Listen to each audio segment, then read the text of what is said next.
Selamat siang Ibu Krisna. Selamat siang. Apa Aduh, kabarnya hari ini? sedikit mendung sih, Pak. Waduh, Iya, nggak apa-apa Bu, meskipun cuacanya mendung atau kabarnya mendung, tapi tetap semangat Bu, harus tetap semangat. Jangan iya, Pak. berhenti untuk tetap semangat. Iya. Karena Bapak Ibu guru kita di sekolah semuanya anak-anak akan merindukan kita pembelajaran kita di kelas. A- Astungkare. Saya kok di chat atau diajak ngobrol nih, kira-kira ada apa ya Bu ya? Inilah kabar saya sebenarnya mendung ya. Mendung itu Hmm. karena apa ya? Kebetulan ini kan di sekolah saya kan baru menerapkan kurikulum merdeka ya, Pak ya. Oh ya, Heeh. sejak Nah, kapan di itu Bu? tahun ajaran ini. Oh 2002 2003 ini ya. Iya, jadi eh, entah kenapa saya merasa sangat terbebani ya dengan pelajaran baru yang berupa proyek IPAS begitu ya. Jadi di proyek IPAS ini ada ilmu pengetahuan alam dan sosial. Oh gitu. Jadi saya yang notabene ya dari pendidikan kimia, Oh Ibu ketik kimia. Oke. iya dan ketika mengajar ilmu sosial itu saya ada kendala sedikit. Nah, sempat kita bersosialisasi dengan wakakurikulum, kita Ya. maunya sistem blok, Hmm. tapi beliau hanya bilang, "Iya, kita ajarkan aja, sesuaikan aja sama jurusan yang ada," begitu. Nah, Oke Bu. disinilah beban saya, Pak. Jadi saya merasa belum maksimal saja dalam mentransfer materi yang terutama dalam ilmu sosialnya. Kalau Hmm. ilmu IPA-nya itu kan masih ya bisa karena emang itu ilmu yang sudah saya pelajari sebelumnya, bahkan kuliah pun saya Oke pelajari Bu. itu. Oke. Mhm. Ilmu sosialnya saya masih rada kurang maksimal dalam memahami materi Ya, itu ya, Pak, saya ya. bisa memahami apa yang Ibu rasakan atau pikirkan Iya. dari yang Ibu sampaikan tadi. Saya ingin tahu nih, kira-kira tujuan apa sih yang ingin kita capai dari yang Ibu sampaikan percakapan kita hari ini, Bu? Boleh nggak Eee, tahu? saya ingin, sebenarnya saya ingin berbagi sih, ingin curhat ini sebenarnya. Oke, dan tentunya saya ingin dapat ide tentang bagaimana sih caranya dalam mengelola atau memberikan materi IPA yang bagus ya, yang maksimal dengan murid-murid saya gitu. Materi IPAS ya maksudnya. Hmm. Mhm. Eh, Kira-kira mengapa Bu ya kalau Ibu inginkan pembelajaran IPAS itu berkualitas atau bagus tadi? Apa yang Ibu inginkan, harapkan? Oke. Ya karena ini, murid itu kan tidak bisa lepas dari lingkungan alam dan lingkungan sosial. Hmm. Jadi kalau saya hanya menekankan alam saja, bagaimana dengan kehidupan sosial anak? Jadi setidaknya dia harus tahu bagaimana interaksi sosial, perilaku ekonomi dan keuangan mereka yang mempengaruhi kehidupan mereka begitu.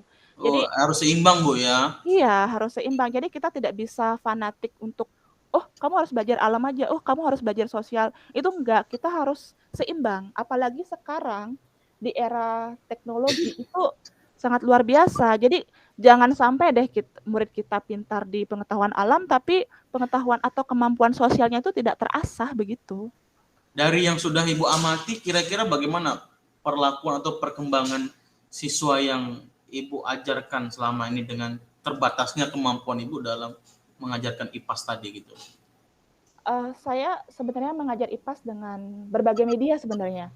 Sewaktu ini ada Global, ada peta dunia gitu. Jadi murid memang menguasai. Namun hanya saja ada rasa dalam diri saya yang merasa ini loh kurang begitu. Ini kurang dan rasanya tidak maksimal aja Pak, karena memang saya menjelaskannya itu masih terbata-bata juga Oh gitu. iya. Dari yang Ibu ngajarkan IPAS itu berapa jam sih satu minggu itu Bu dapat Ibu masuk kelas itu kesempatannya? Sangat banyak Pak, 6 jam 6 dalam jam. seminggu. Iya. Kelas 10 apa aja tuh Bu kalau boleh tahu? Kelas 10 perbankan, Pak. Nah, ini juga karena perbankan itu kan menekankan ilmu sosial, Pak. Ya. Begitu. Bagaimana cara berinteraksi dengan nasabah Bu ya, Iya, perbankan. mungkin. Terus apa tadi? Hmm, Tadi sampai mana ya? Saya sudah melihat ada sih kemampuan Ibu. Oh gini, apa sih yang membuat Ibu menjadi kurang maksimal gitu dalam memberikan pembelajaran IPAS? Atau Ibu ada kendala-kendala yang mungkin Ibu bisa sampaikan jauh lebih, mungkin apa ya, ada kendala saya ini Pak gitu. Gimana kira-kira kendalanya, Bu? Sebetulnya kendalanya karena materi sih Pak, karena materinya baru sekali ya, baru saya pelajari. Dan yang kedua, dalam mempelajari itu ada, kita kan sebagai guru tidak hanya, kita kan sebagai manusia atau profesi guru itu tidak hanya mengajar saja. Oh iya. Namun bisa juga, kebetulan saya juga sebagai ketua OSIS, pembina OSIS, masuk ke tim pengembang, terus dari pengelola website, apalagi sekarang Pak semester 2, itu kami fokus yang namanya UK. Jadi kebetulan saya juga menjadi bagian dari LSP begitu. Jadi Wah, luar biasa jadwal Ibu ya. Tapi jadi kayaknya kemampuan Ibu bagus banget deh, karena kayaknya ada mengelola website, ada sebagai UKK, kayaknya Ibu luar biasa jam terbangnya. Itulah yang menyebabkan saya tuh jadi lalai. Kadang-kadang membagi waktu itu susah sekali untuk belajar. Kadang-kadang sampai mengorbankan waktu istirahat untuk membuat materi pembelajaran untuk esok hari begitu, Pak. Oh, gitu, ya. Oke, kalau misalnya Bu, dari yang Ibu sampaikan tadi, kemampuan Ibu dalam memberikan pengajaran atau materi kepada anak-anak Ibu di kelas 10 perbankan tadi Bu ya. Iya.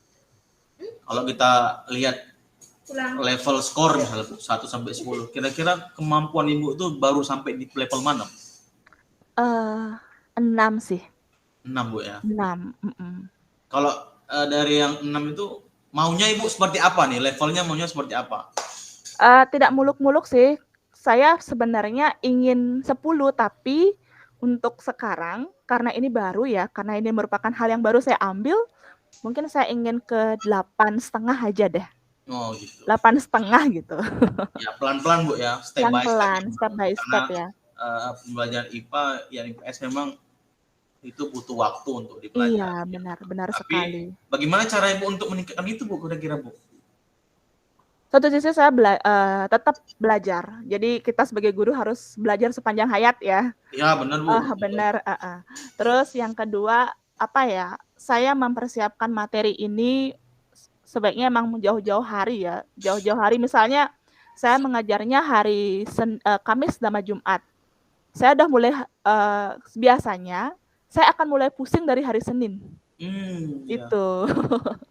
Jadi bagaimana saya harus mengatur waktu saya agar apa yang ingin saya sampaikan atau esensi materi IPAS yang saya sampaikan, karena itu akan pada akhirnya menuju ke suatu proyek, itu maksimal agar bisa muridnya menerapkan esensi materi itu dalam kehidupan kontekstual begitu. Wah luar biasa Bu ya.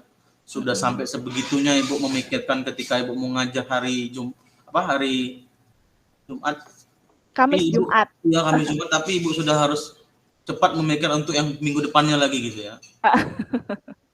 Mungkin strategi apa Bu yang Ibu bisa pakai dalam menguasai pembelajaran IPAS, terutama sosialnya? Strategi apa yang bisa Ibu gunakan? Media apa yang bisa Ibu gunakan? Menggunakan banyak media sih lebihnya, lebih ke seperti waktu ini ada geografi ya, ada unsur geografinya ya, aspek geografi. Jadi saya menggunakan berbagai macam media seperti Globe, Peta Dunia, terus mengajarkan interaksi sosial dengan mengamati sosial media bagi yang suka main HP, dan bagi yang suka gerak-gerak, saya akan ajak ke lapangan mengamati bagaimana interaksi sosial di sekolah. Jadi itu termasuk diferensiasi proses ya. Oh, luar biasa. Tapi begitulah, kalau misalnya ada yang suka baca, mending saya ajak ke bagaimana dia membaca berita-berita yang ada tentang interaksi sosial begitu. Ya. Wah luar biasa Ibu, mau mengajak anak-anak ke lapangan Bu ya. Iya. Tekstual banget gitu ya Bu ya. Iya. Luar biasa Bu. Lanjut dari yang sudah Ibu sampaikan tadi, rencananya kira-kira gimana Bu untuk bisa meningkatkan pemahaman Ibu mengenai pengajar atau memberikan materi IPAS dalam memberikan supaya siswa itu bisa benar-benar dapat gitu. Wah, ini benar-benar pelajaran IPAS nih yang saya inginkan gitu. Gimana rencananya Bu Krisna? Yang pertama tentu dari diri saya sendiri ya. Dari diri saya sendiri, saya ingin memperdalam ilmu lagi dengan mengikuti berbagai pelatihan-pelatihan, terutama pelatihan dari MGIP IPAS ya. Proyek IPAS, bukan IPAS, saya proyek IPAS. Dari segi hubungan saya dengan komunitas guru proyek IPAS di sekolah, saya ingin ada pertemuan mingguan atau bulanan mengenai materi yang akan dibahas begitu. Jadi kita sama-sama, siapa tahu kan dari teman kita itu ada yang mempunyai ide dan kita bisa meng-ATM ide tersebut. Jadi amati, tiru, dan modifikasi ide tersebut. Jadi itu sih yang akan saya rencanakan. Dan juga Oke Bu, lanjut Bu, silakan. Ya, dan juga dari segi murid-murid saya ingin mematangkan sebenarnya mematangkan esensi IPAS itu tersendiri. Begitu. Oke, dari rencananya Bu banyak sekali ya Ibu mau ikutin ya, dari bagaimana melibatkan guru-guru yang mengajar IPAS gitu ya, atau ada ide ya inovasi dari mereka Bu yang bisa Ibu pakai, yang bisa Ibu terapkan gitu. Nah, dari coba cara tadi Ibu yang meningkatkan tadi, kira-kira tolak ukur apa yang bisa Ibu pakai ketika saya sudah berada di level 8,5 tadi Bu? Tolak ukur seperti apa yang bisa Ibu rencanakan? Menjadi guru yang dinantikan. Wih, keren. Menjadi guru yang dinantikan ini ya Pak ya, dan proyeknya sesuai dengan apa yang menjadi kebutuhan siswa saat ini, masyarakat saat ini, siswa dan masyarakat saat ini. Jadi saya ingin menjadi guru yang dinantikan, proyeknya menyentuh sama apa yang dibutuhkan, dan yang ketiga saya bisa menguasai materi proyek IPAS itu tersendiri gitu. Oke Bu, luar biasa. Dari yang Ibu sampaikan tadi, semuanya sudah bisa Ibu pikirkan sejauh itu, dan saya rasa Ibu punya kekuatan untuk bisa menjangkau itu semua dan memanfaatkan daya dukung Ibu. Kira-kira dukungan apa sih yang Ibu ingin dapatkan dari mungkin dari lingkungan sekolah atau dari hal lain? Dukungan yang sudah saya dapatkan maksudnya ya? Iya boleh, nah itu juga boleh, silakan. Yang sudah saya dapatkan mungkin ya karena sekolah kami kan ada wifi gratisnya juga, jadi muridnya kalau misalnya mengamati apa gitu ya secara daring udah bisa terakomodasi. Dan yang kedua, guru IPA. Jadi rekan-rekan saya di dalam proyek IPAS itu ada dari beberapa cabang ilmu ya. Seperti ada guru kimia, ada 2, jadi saya sama rekan saya, Bu Gusti Alit, ada guru biologi 1, dan bahkan nanti ada guru biologi lagi yang datang ke SMK. Oh, banyak jadi rame, enak Ibu. Rame. Terus ada juga, ada juga guru fisika, dan ini dari guru IPS-nya itu ada dari guru sejarah dan guru ekonomi. Gitu. Bagus Bu, itu dukungannya. Jadi Ibu bisa semakin banyak belajar ya. Nah, jadi tadi yang Ibu lakukan sudah banyak dari apa usaha-usaha Ibu tuh kan. Jadi kira-kira mana yang dari rencana-rencana itu, yang mana yang Ibu ingin dahulukan? Untuk bisa menguasai IPAS tadi nih Bu, materinya. Yang pertama sih yang harus didahulukan dari diri sendiri ya. Jadi bagaimana saya memanajemen waktu sebenarnya. Manajemen waktu untuk menguasai IPAS, materi proyek IPAS itu sendiri. Jadi ketika saya menguasai materi proyek IPAS itu tersendiri, saya akan bisa berkolaborasi dengan teman-teman yang lain, dan tentunya yang paling penting esensinya adalah bagaimana saya bisa memberikan atau menerapkan apa yang saya dapatkan kepada anak-anak agar anak-anak bisa menjadi lebih paham tentang esensi dari materi proyek IPAS tersebut. Oke, luar biasa Bu Krisna. Kalau boleh tahu nih Bu sedikit, sudah berapa lama sih Ibu sudah megang pembina OSIS? Apa tadi terlibat dalam UKK sama yang web tadi Bu? Pengen tahu saya nih. Webnya itu dari tahun 2019. Oke. Pembina OSIS-nya ini semenjak ikut guru penggerak. Iya. Dan LSP ini ya baru tahun ini. Terus apa itu? Ibu ngajar kimia sejak dari kapan? Udah mengajar di sekolah? Saya sebenarnya mengajar apa ya? Di awal tahun 2014 saya masuk ke sana. Saya SMK mengajar berapa, Bu? SMK 1 Kelungkung. Oh iya. Iya. Jadi saya udah mengajar, tidak dapat langsung mengajar kimia, tapi mengajar komputer juga, mengajar apa ya? BP juga pernah. Dan mengajar produktif akuntansi juga pernah, karena dulu nggak ada jam gitu. Oh gitu. Iya.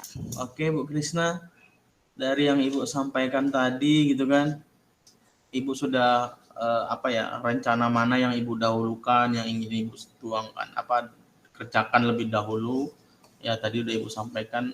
Semoga apa yang sudah Ibu indikan tadi sampaikan, semoga berhasil. Ya. Ya, semoga itu bisa menjembatani keresahan Ibu ya, keresahan yang sudah Ibu sampaikan tadi. Iya. Jadi tetaplah terus belajar, karena tadi yang Ibu sampaikan, guru itu pembelajar sembahyang hayat, Bu ya. Iya. Saya pun juga belajar terus, Bu. Tidak ada, budaya kan terus berkembang, bagaimana begitu perkembangan zaman, saya juga seperti itu. Nah, terakhir apa ya? Mungkin itu aja, Bu. Cukup. Iya, Pak. Terima Ada kasih, nggak Pak. kesan-kesan terakhir atau pesan terakhir Ibu nih? Iya.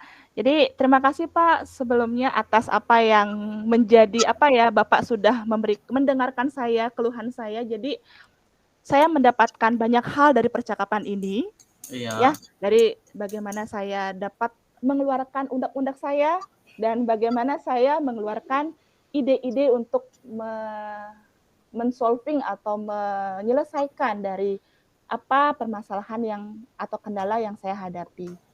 Ya, mudah-mudahan apa yang dari tadi ya kita berbicara apa tentang bagaimana Ya, saya harus bertindak seperti itu, mudah-mudahan bisa mengakomodir esensi dari proyek IPAS itu kepada murid-murid. Wah, keren. Tepuk tangan, Bu, untuk kita. Untuk Bu Krisna dah boleh. Iya. Luar biasa. Nah, ya. Sekarang giliran selesai, Bu ya, udah ya. Oke, terima kasih Bu Krisna. Sesi coaching kita sudah selesai di ujung waktu nih, Bu. Ini tadi saya tidak seperti coaching, Bu. Saya hanya mencoba menggali potensi Ibu aja, karena saya tahu Bu Krisna punya jam terbang tinggi dan kemampuan multi disiplin ilmu kayak tadi, Bu ya. Ngajar ya ampun. bisa jadi BP tadi kan, bisa ngajar mata pelajaran apa tadi, produktif tadi, Bu ya. Pernah sih cuma 2 tahun atau Saya sempat juga, Bu, mengajar SMK dulu waktu saya penempatan di pengabdian. Perjalanan bisnis nama mata pelajarannya. Wow, keren. Merencanakan perjalanan bisnis sebagai sekretaris kayaknya itu. Jadi wah, menarik nih pembelajaran SMK, saya pikir. Saya coba aja gitu, saya tantang diri saya gitu. Oke, Bu Krisna, sekarang mohon memberikan umpan balik nih kepada diri saya. Secara jujur, Bu ya, Krisna, jangan ada yang diada-adakan lah gitu. Oke, jadi saya jujur saja. Kemampuan saya. Oke, Bang. Oke, Pak Safri. Pak Safri sebenarnya kita kenal dari apa ya, di awal CGP ini yang kemarin awalnya saya sempat grogi sekali yang menceritakan ini, tapi sekarang itu kayak flow gitu ya, kayak seperti air ya. Jadi saya tidak merasa seperti di coaching gini. Direkam pun sekarang sebenarnya saya mengabaikan rekaman ini, jadi saya bisa lost aja cerita apa yang sebenarnya ada di unek-unek saya. Jadi pembawaannya Pak Safri sebagai coach itu sangat apa ya, sangat tidak kaku gitu, lost aja gitu, kayak air follow the flow istilahnya ya. Nah, air itu kan nggak tenang, Bu, tapi ada naik turunnya, Bu ya. Iya gitu, tapi bagus ya. Terus apa lagi ya?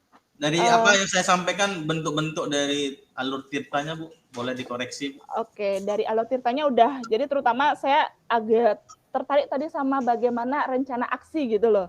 Jadi saya dengan pertanyaannya Pak Safri itu kayak, oh saya harusnya begini loh, oh saya harusnya begini loh begitu. Jadi kayak ada aja ide-ide baru dari pertanyaan pemantiknya Pak Safri. Jadi sudah dengan konsep rasa yang sudah ada di modul 2.3 udah dari apa resave, terus ask, terus summarize, terus action-nya itu udah masuk di sana. Seperti itu. Keren. Terima kasih Bu Krisna. Iya. Saya juga masih belajar Bu Krisna, seperti nilai 9 tadi tidak ada yang sempurna. Kalau sempurna saya nggak akan belajar lagi. Gitu. Iya, betul sekali. Oke. Ya. Terima kasih Bu Krisna atas Ya. umpan baliknya. Iya. Ya, mungkin kendali merekam ini dipegang oleh Ibu Newani Krisna Dewi. Karena Iya. pilotnya Ibu, saya co-pilot aja ini. Iya, oke. Saya hentikan merekam ya.